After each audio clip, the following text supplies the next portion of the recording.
Estaba mirando esto que se llama el libro de escritorio, cuando es así de grande, Leonardo.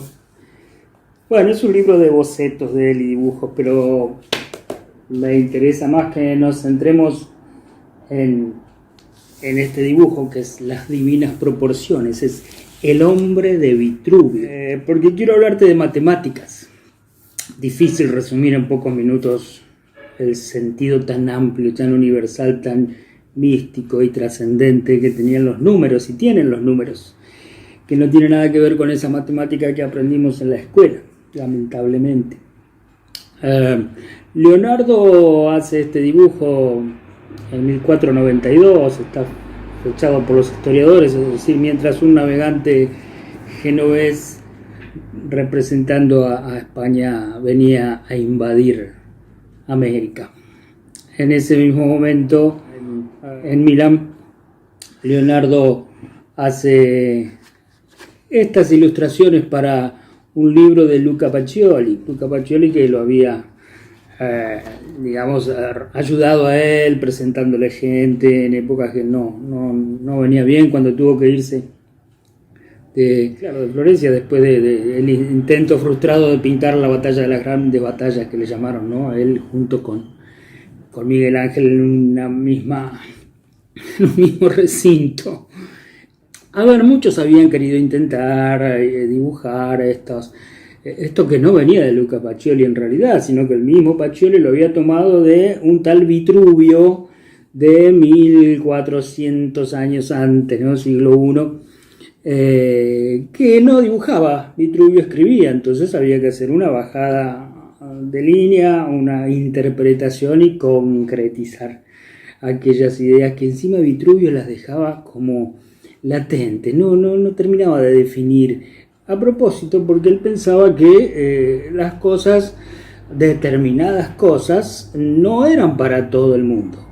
Entonces, quien realmente primero se preocupara por investigar más, por analizar y tuviese la inteligencia y el conocimiento previo, iba a poder interpretar realmente lo que Vitruvio insinuaba. Era así de pícaro este Vitruvio. Pero bueno, la cosa es que Leonardo hace esto, donde tenemos al hombre, ¿sí?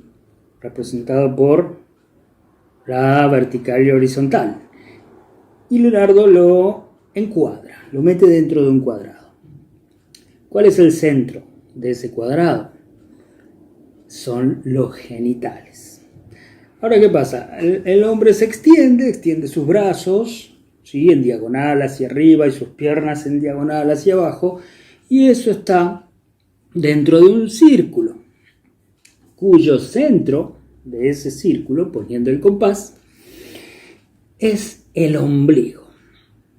Es decir, los genitales, la reproducción, es decir, todo lo que connote para vos los genitales, eso es humano, el hombre.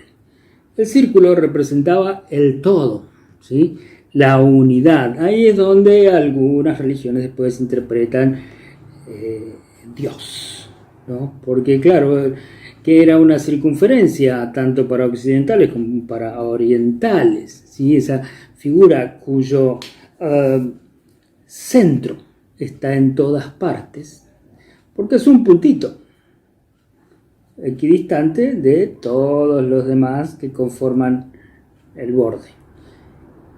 Si su centro está en todas partes, es decir, está lleno de puntos, su circunferencia, es decir, su límite, no está en ninguno. ¿Qué quiere decir esto? Es eterno. Y así podés construir figuras como la semilla de la vida, la flor de la vida, y etcétera, etcétera. Fíjate que esto es oriental, esto que te estoy diciendo, esa que es la definición más elemental y primaria de un mandala, por ejemplo. Ahora, eso tiene su correlato filosófico en esta cuadratura del círculo. Pero ¿qué es lo que le agregó Leonardo, que va reinterpretando, así como Pacioli reinterpretó a Vitruvio? Y Leonardo no era solo un dibujante de lo que escribía Pacioli.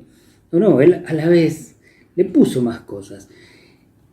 ¿Qué sucede? Esa distancia que se establece entre el ombligo Y los genitales, por estas correlaciones geométricas, representa un número, que es el número phi, ¿no? Bueno, número phi viene de Fidias.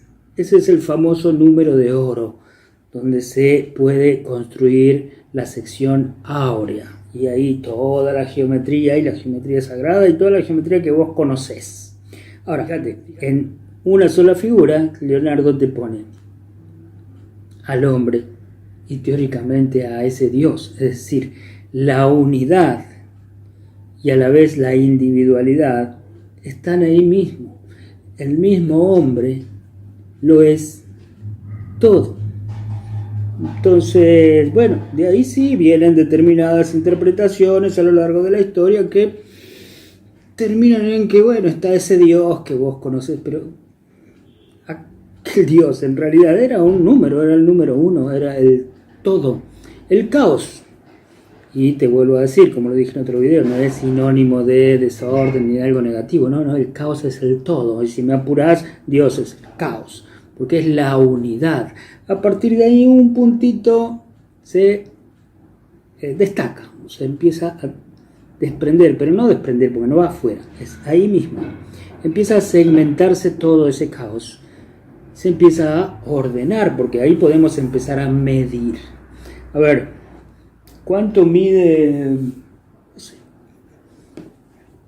esto? ¿Cuánto mide esto? Nada. Iba a decir cero, ni eso, nada, no mide nada. ¿Por qué? Porque necesitamos una referencia, así como en música, ¿viste? Te dicen, ¿y en qué tono estás tocando? La menor. Bueno, tic, ese es el 1, esa es la referencia. Bueno, si yo tengo una medida de referencia, que es esto, que es más chico, este módulo, bueno, esto ya mide 1 1/4, porque este es el 1. Bien, entonces, ese número que se establece, ¿por qué es el número de oro? Porque es un número sagrado que le llaman, porque es un número inconmensurable. Paradoja, no se puede medir. Y claro, porque es interminable. A ver, si vos tenés un cuadrado, otra vez la imaginación, y tenés otro cuadrado, y el módulo es el ancho de ese cuadrado, tenés 2. Tenés un número entero. ¿Sí? Ahora, si tu módulo es la mitad de ese lado, vas a tener lo que se llama una fracción. Las fracciones. Ese pedacito, ese módulo medio, la mitad de, sigue calzando exactamente en el todo. X cantidad de veces. En este caso, 4 veces sobre 2 cuadrados. Ahora, ¿qué sucede? Este número inconmensurable aparece cuando ni siquiera esa pequeña fracción calza o concuerda de manera exacta X cantidad de veces con el todo, ¿sí? Es decir, o falta un poquito o sobra un poquito. Por eso los eternos decimales de ese número. Eso es un número inconmensurable. Y los antiguos matemáticos de Egipto o de Grecia, como más te guste, tomaron 3 de ellos para lo que es la geometría sagrada, y es lo que toma Leonardo da Vinci para las divinas proporciones, que son la raíz cuadrada de 2, de 3 y de 5. Esos 3 números inconmensurables tomaron los antiguos como referencia para toda la descripción del universo. Ahora, estas son determinadas dimensiones del número, que son dimensiones simbólicas. Porque ya te digo, están representando el universo, están representando al hombre, al ser humano, que en definitiva era el objetivo de toda filosofía, ¿no? Conocerse a sí mismo. ¿Y por qué es importante esto de la dimensión simbólica? Porque lo que a vos te enseñaron y a mí me enseñaron es una pequeña dimensión, el número, que es la dimensión cuantitativa. 2 patitos más 2 patitos son 4. A ver, chicos, cuenten, y así aprendemos a sumar y a dividir y multiplicar desde esas abstracciones a las que hay que ponerle un objeto referente, porque si no, no dejan de ser abstracciones. $4. Ahí te gustó. 2 piedras. Y hablando de piedras, ¿qué es lo que nos enseñan a hacer? Cálculos. Cálculo. De ahí viene el concepto de piedra, del cálculo. Lo mismo que tenés y te aparece adentro de los intestinos, ahí no sé dónde. Eso, horrible. Bueno, eso era la aritmética. Igual una versión bastante distorsionada de la aritmética, porque la aritmética viene de aritmos, que es una cosa mucho más trascendental. Trascendental digo porque, por ejemplo, ¿de dónde vienen estas sabidurías de Leonardo, que referencia a Pacioli, y Pacioli a Vitruvio, y Vitruvio a Pitágoras, que no era otro que Tot? ¿Y qué hacía este dios Tot? Tot, que lo llamaron los griegos, era Yahuti para los egipcios, esposo de Maat, la diosa de la justicia universal. En realidad la representan con la balanza y se la quieren apropiar los abogados, ¿viste? La justicia, Maat. No. Viene de la justicia universal, de la armonía. En todo caso tiene más que ver con música, el orden. Y se simbolizaba con una balanza por eso. Pero en realidad nada que ver, porque esa balanza vacía así no dice nada. El dibujo tradicional del libro de los muertos egipcios era la balanza, donde se ponía en un plato la pluma de avestruz que llevaba Maat arriba de su cabeza, y en el otro plato el corazón del muerto, ¿sí? Entonces ahí se pesaban y se definía si realmente esa alma tenía derecho a esa vida de felicidad eterna. Si no, no iba a un infierno. No, ahí estaba esperando una bestia que era mezcla de rinoceronte, cocodrilo y otros animales que directamente se lo morfaba. Así terminaba. De ahí viene el sentido de justicia. Pero ¿qué hacía Tot? Cuando las aguas del Nilo bajaban, que siempre bajaban, los límites, las parcelas de los dueños de las tierras se desdibujaban. Quedaba un humor horrible. Entonces, Tot era el encargado con los sacerdotes que seguían a Tot de medir la tierra. Geometría. Medían las parcelas y ahí Tot aprovechaba para medirlo armónicamente. Es decir, no lo hacía así con una regla sin pensar en nada como hoy te lo hace una computadora, un algoritmo o un chico al que le enseñas la parte cuantitativa del número sin las otras dimensiones. ¿Por qué? ¿Qué hacía Tot? Le marcaba un poquito más al que tenía menos y viceversa. Todo es relación, todo es logos. Entonces, ¿viste cuando dicen que Jesucristo, que fue el primer socialista, Tot le ganó 600 años antes, se adelantó un poquito? Es decir, él compensaba la propiedad, en este caso era lo esencial, tener la tierra para cultivarla, vivir, crecer y vivir en comunidad. Total, todo eso se compartía. Entonces con eso generaba la imposibilidad de que algunos tuviesen más poder que otros y más poder que los mismos poderosos, que eran los faraones o los sacerdotes los que detentaban el poder político, ¿no? Fíjate vos qué distinto a sumar 2 más 2, 4 y etcétera, etcétera, ¿no? Porque esto que yo te digo, raíz de 2, de 3 y de 5, si vos te pones a relacionarlo gráficamente, esto llevaría horas, pero viene por ahí. Puedes pensar que en ese medio, esa mitad, equivale a una octava, y que 2/3 es una quinta, y que 3/4 es una cuarta, es fa. Sí, música. Pitágoras hacía música. Y estos señores curaban con música, aquella famosa música de las esferas que le llamaban, lo cual es una idea, es un concepto, es utópico. Porque ¿cuál era la música de las esferas?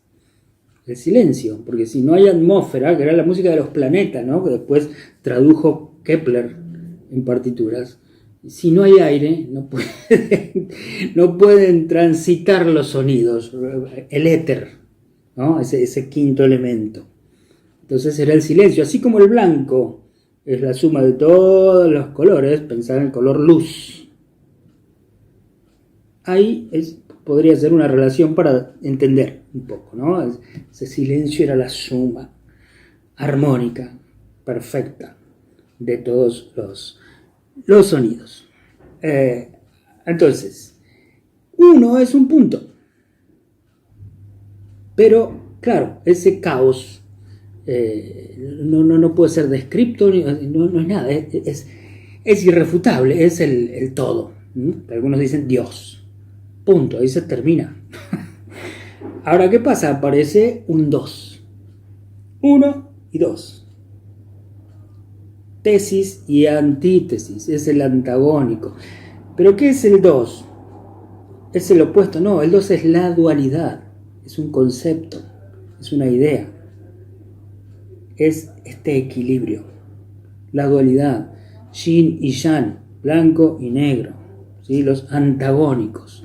Entonces ahí se empieza a dar un equilibrio, entre comillas, por tensión, que es la tensión cuando una cosa tira por un lado, otra cosa tira para el otro. Siempre en tensión. Ese es el número 2. Ese es el logos, es decir, la relación entre uno y otro punto, ese segmento. Tesis y antítesis, te dije. ¿Qué pasa cuando aparece otro punto? El número 3. Tesis, antítesis, síntesis. Imaginemos un triángulo. Y a partir del triángulo tenemos la idea de proporción, no antes. Con 2 elementos no puede haber proporción. Se necesitan 3. Y a partir de ese 3 podemos dibujar un poliedro. ¿Sí? Caras triangulares. Caras triangulares laterales con una cara triangular abajo. Tenemos el famoso tetraedro. ¿Por qué tetraedro? Porque son 3 caras laterales más una base, 4. ¿Sí? 4 caras. ¿Y el 4 qué representa? Aquel famoso cuadrado de Leonardo. Es lo que le llamaban el Mahut, por ejemplo. M-A-L-H-U-T. Así era. ¿Qué es lo concreto? Lo terrenal. Imagínate la cruz. El centro, ¿no? Divide en 4 semiplanos. Poética. Los 4 elementos, los 4 ríos de la Biblia, qué sé yo, los 4 puntos cardinales, las 4 casas de Harry Potter, si querés, los 4 acuerdos toltecas, es decir, muchas ideas más cercanas, más lejanas, poéticas o representativas de cosas que no son algo concreto, están dentro de ese 4 terrenal, humano, que a la vez está sopesado o compensado con ese círculo, que es el 1, siempre referencia al 1. Ahí hay una relación poética y trascendental, una relación universal, filosófica, mitológica.